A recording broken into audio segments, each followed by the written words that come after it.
welcome to Filibustering History, a podcast series where we discuss what historians do with their lives.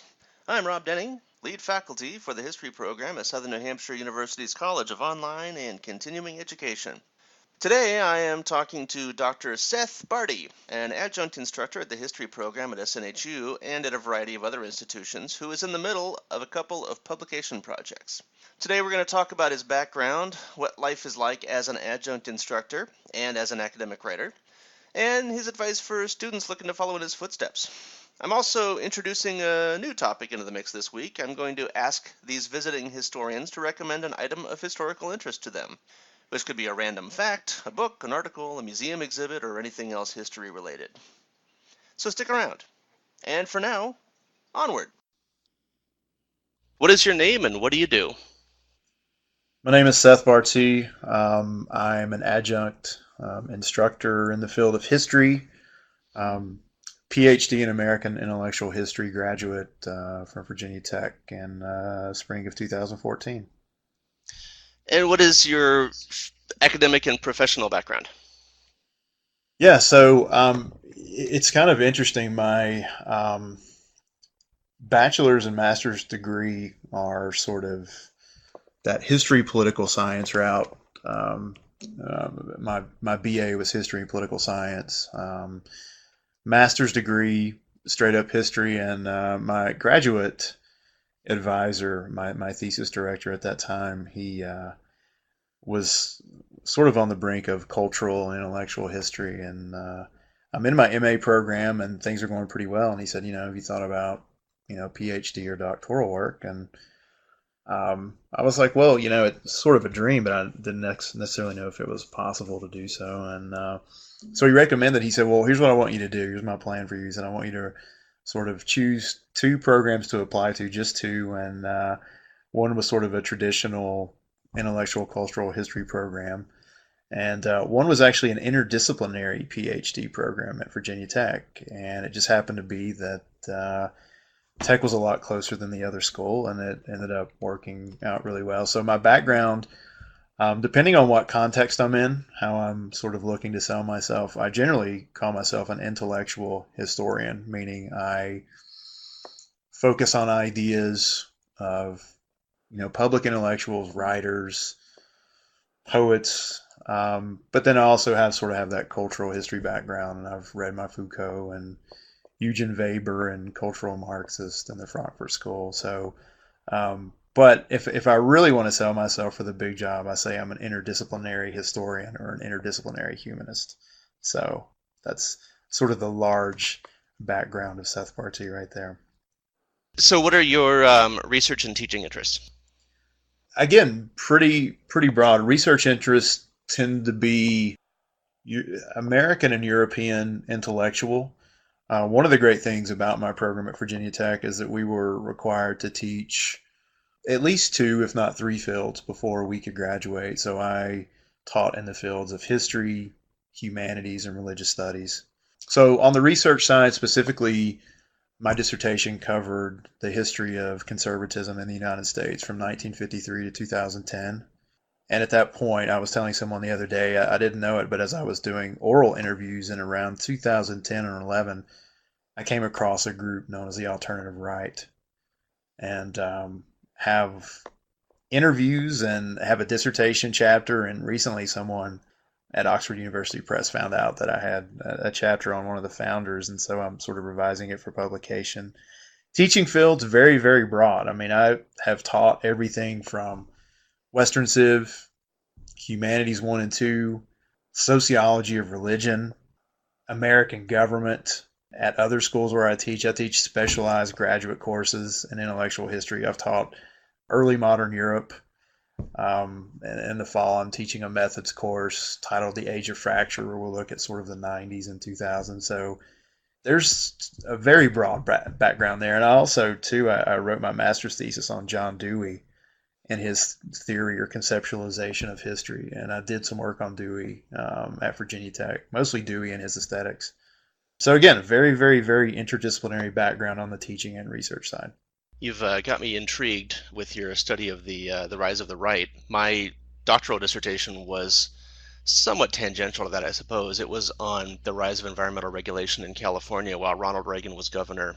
And Okay. so the dissertation kind of traced the intersection between conservatism and environmentalism in the 1960s and early 1970s, which of course the intersection was a lot closer back then than it is today, and so it was very interesting to study that Reagan, who was kind of held up as one of the founders of the new right, quote unquote, was in office in California at the time that California became the national leader on environmental regulation. So it was interesting, and I'd be curious to see what work you've done on that. So I'll keep an eye out for that publication.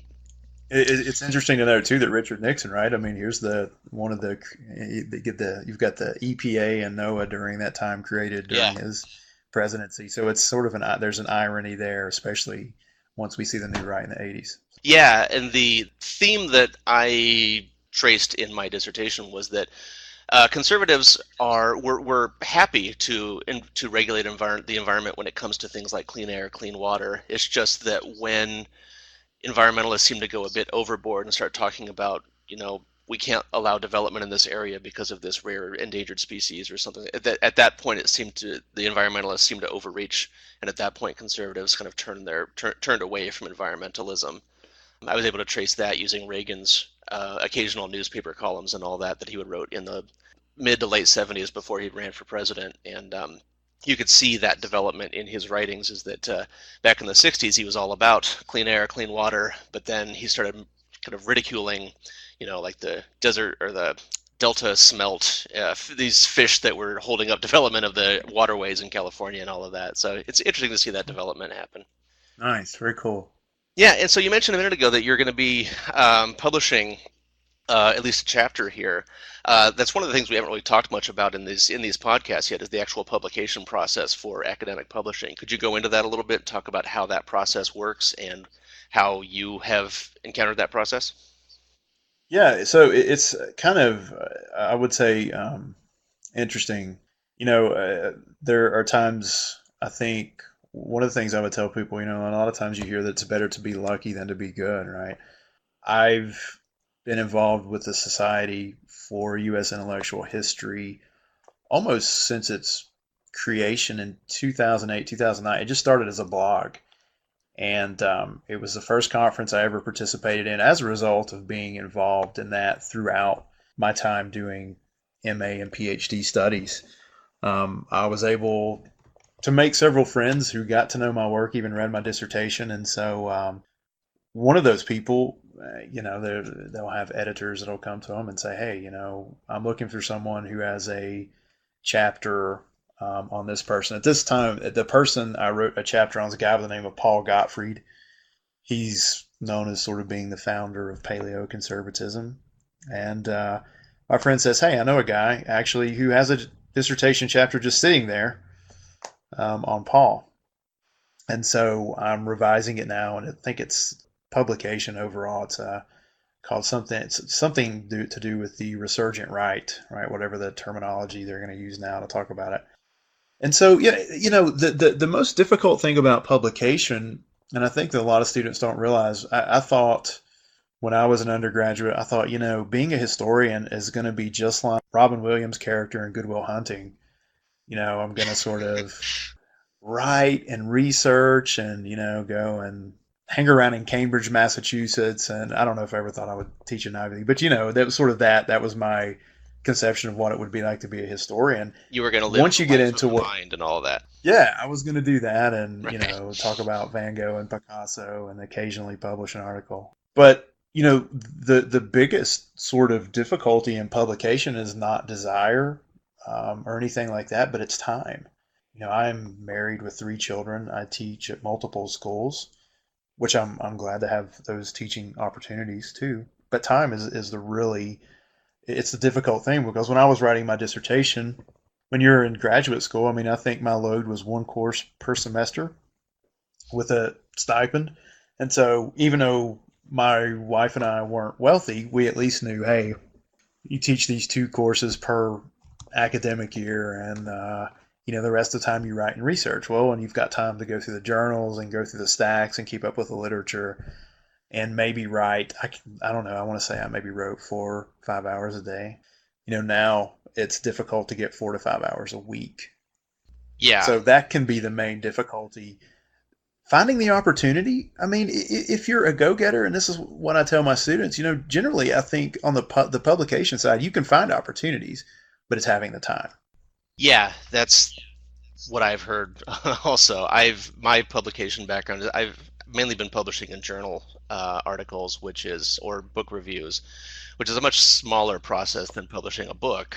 And it's a very strange process. It takes forever, regardless of what type of document you're producing. But it is an interesting process to go through. And so you are revising a chapter of your dissertation. This is going to be a chapter in a collected work. Is that how that's going to work? Or are you developing this chapter into a full-blown manuscript? No. So this chapter is just going to be for a collected work. I've got a couple of different presses that are interested in me revising my dissertation into a book. But again, the way that my committee had me write my dissertation was very technical, which there's even a debate about that now. Some committees will say, well, you need to write this towards sort of this basic books kind of model. It's ready to go. It's consumable for the general reader, and it's got enough of that sort of technical jargon that also the experts feel like they're reading a monograph and not just a book. But my committee, they wanted a technical kind of dissertation, which came out to be almost 400 pages. And so I've got the methodology chapter, and I've got all the literature stuff, and you can easily go through and see the sort of the trajectory of the literature that's there. And I think that's important. I don't know. I say if I could go back again and rewrite it, I don't know if my committee would let me rewrite it in another way. It ended up being a strong dissertation, but as you know, a strong dissertation for a 5-person committee is not necessarily the same as for 1 or 2 people at a press and say, well, I want this to read like Alan Bloom's Closing of the American Mind or something like that. Yeah, it's definitely one thing. I mean, writing a dissertation for a committee, that committee has to read it. And so that doesn't necessarily mean that anybody else in the world would actually want to read it in its current form.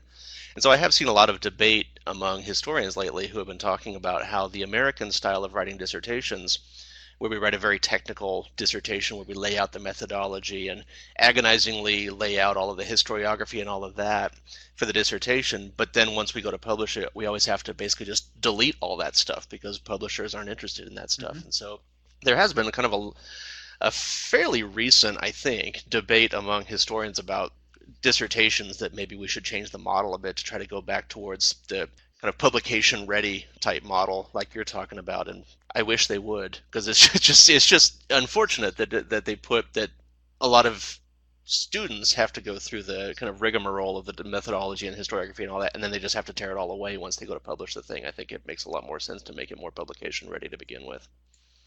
And there's another thing that I think in the conversation too. It really can be specific to one's committee. Generally, I think the path for a lot of us is, for a period of, I think my writing took maybe a year and a half, and so I'm writing these chapters and I'm getting constant feedback on everything from several people. But then once you graduate, all of a sudden you're like in the doldrums or no man's land, and that can be difficult too, because then you sort of have to get volunteers to give you feedback and that kind of thing. And so that can be, and then I've had other, other friends and other programs, whose advisors have sort of taken on the role of sort of co-author, and they'll really sort of help them sort of carry that to a publisher. And so that's nice. And there's really no way to go into a program and say, hey, by the way, will you help me do this after the fact? That might be a good question to ask if you went into a PhD program. Maybe I would have asked it if I were doing it now. But so there's sort of that process that happens afterwards where you've gone through all this, and you're sort of weaning yourself away from that committee in a sense too. As strange as that may seem, but I think you'll find a lot of PhD students who have just graduated and that they'll sort of have the same kind of feeling. Yeah, there is a sense of getting kind of cast loose once you graduate, in the writing process, but also in the teaching process. And you mentioned before that you are an adjunct instructor for SNHU and a variety of other institutions also. So what is life like as a professional adjunct instructor, or at least a full-time adjunct instructor, depending how you want to phrase it? Wow. Have you got a couple of hours now? I do. So I don't know about the listeners, but I do. it um, it's challenging. I think. I mean, so what's it's a very challenging job market, as you know, for several reasons. I teach at several institutions where there are professors who have been there for decades, and I can at least think of four professors right now that I know that are still teaching well into their 80s. So there's almost like this tremendous backlog, as you know, that's sort of happening of those people who feel like they just kind of want to stay in those jobs um, for a very long time. That's fine. Being an adjunct, well, one of the issues is that pay's not always fantastic. And so generally, if you want to pay your bills and maybe have a little bit of a surplus, you'll teach in multiple institutions. There have been semesters where I have actually taught 10 courses um, at four institutions. And not only that, but have commuted about an hour and a half, a couple of days a week. So, be prepared for students. I mean, if you really love history and you love the humanities, and obviously I hope students do, they'll pursue that. But I think right now the average, even after PhD, the average time to find a full-time job, I mean, I've read, heard, talked about in discussion is about 5 to 6 years. So it's not an easy career to pick. It's not like Goodwill Hunting. I mean, you're not, just going to go and you get that PhD and you maybe automatically get the job. Some people do. Generally, the people that walk out and automatically get the jobs are those that may have a dissertation director who's a well-connected person, and they might say, "Hey, Janice is a great student of mine. She might be a good fit for you at, Kansas or Oklahoma or somewhere like that." But generally, for the people that have to enter onto the job market, because there is this tremendous backlog, because it is tremendously competitive, even a lot of the jobs that were jobs that one could have walked into, maybe like, say, a junior college, now even they're starting to realize, hey, we can get PhDs now. And if you look at, a lot of junior colleges, even regional research universities, places like Illinois State, Wichita State, Northern Iowa, I mean, they're getting people that are coming from places like Stanford, Northwestern, even some of the Ivy League schools. So it's a very, very competitive market. Being an adjunct is not easy either. Again, hours can be very long depending on how the school pays. You might have one school where you have classes with a cap of 20. Some schools it might be 50.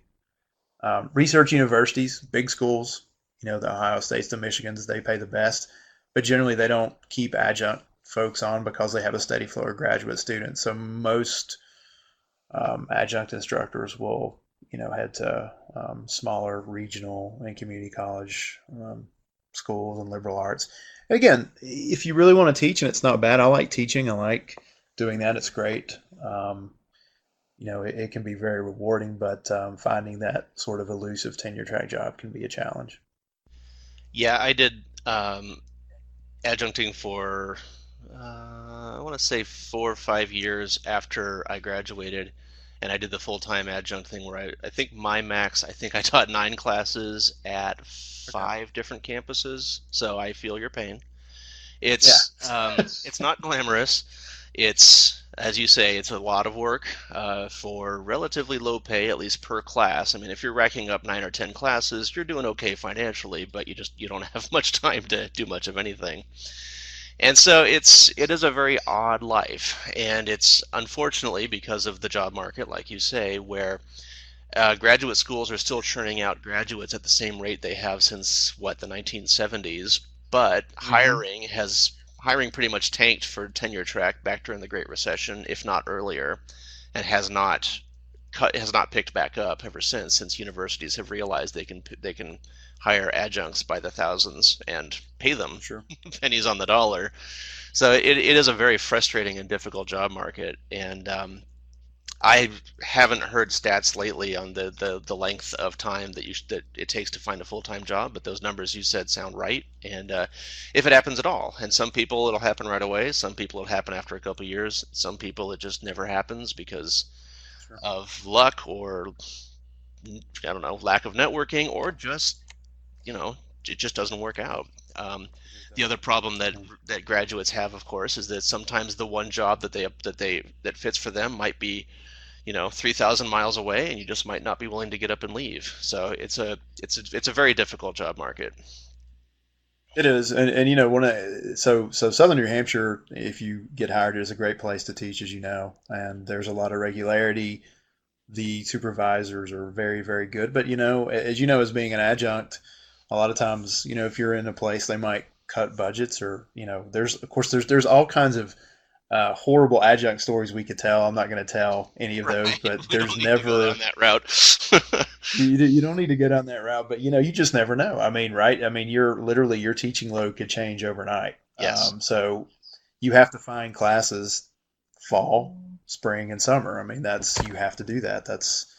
And that's sort of one of the difficult aspects. But anyway, but yes, it's tough. Yes. We can leave it at that. So I know that we're running short of time, but do you have any advice for listeners who are thinking about going on to grad school, or who are thinking about trying to publish their historical writing, or any of the things that you've been up to? Do you have any suggestions for listeners that might want to follow in your footsteps? I do. Some of the people that I saw who were the most successful out of graduate school were bivocational.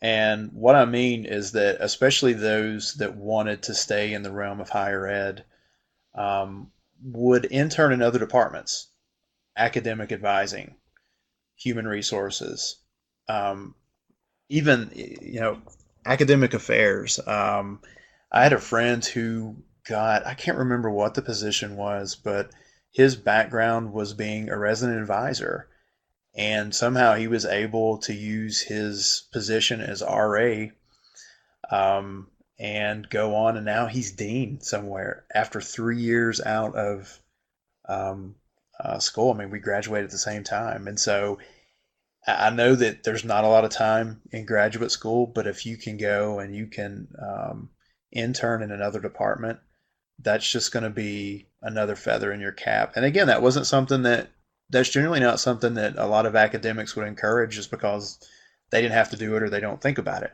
But if you can be bivocational, especially in higher ed, if any school knows that they can hire you and you can do multiple things, or they can hire you in sort of in multiple departments, that's always fantastic. Or you could be a possible administrator.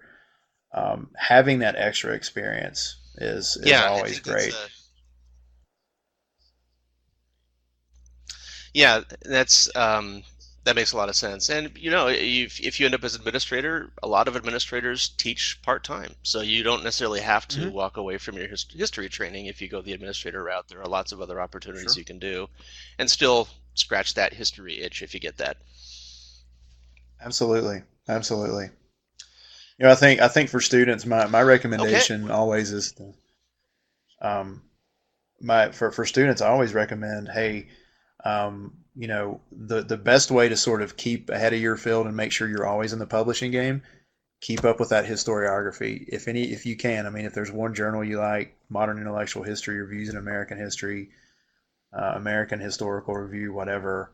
Um, I always, as I teach the capstone course in the history department here, I'm always telling the students, hey, master that literature, get the key books. And so I find that to be on the publishing side. If you can always sort of be in conversation with the historiography, then there's always, I think, room for publication somewhere. Yeah, and that makes a lot of sense. So do you have time to share with us a recommendation for a book or article or something that you've been interested in lately? Yeah, I'm reading.